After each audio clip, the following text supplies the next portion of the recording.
You'll need 14 to 16 French gauge nasogastric tubing, water-soluble lubricant jelly, catheter-tip syringe, a suction drainage system, and hypoallergenic tape.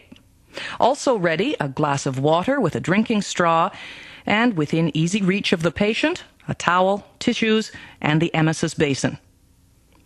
Our patient is placed in high Fowler's position with shoulders well elevated.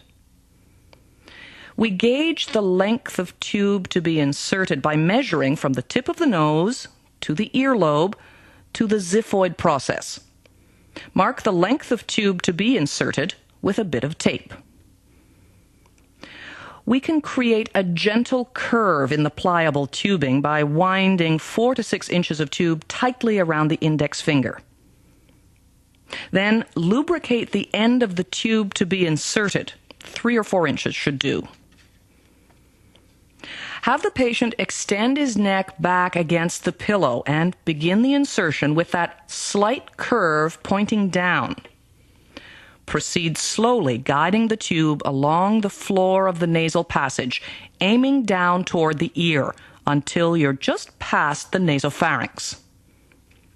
At this stage, explain to the patient that he'll have to swallow to help the process along.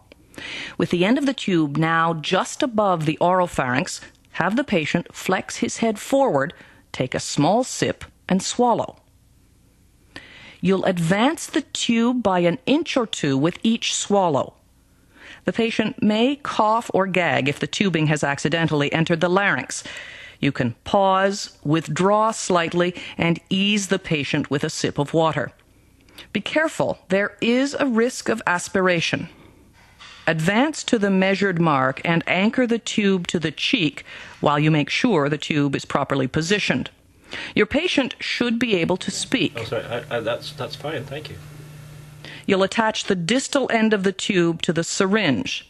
Aspirate gently to obtain gastric contents. You'll observe these are usually cloudy and greenish, but they could also be off-white, tan, bloody, or brown. Once you've verified the tube's placement, secure it with tape to the patient's nose. Clamp the end or connect it to a drainage bag or suction machine and fasten the end to the patient's gown. The head of the bed should stay at an elevation of 30 degrees to prevent reflux and to minimize irritation of the posterior pharynx. The patient should find the discomfort eases in a little while.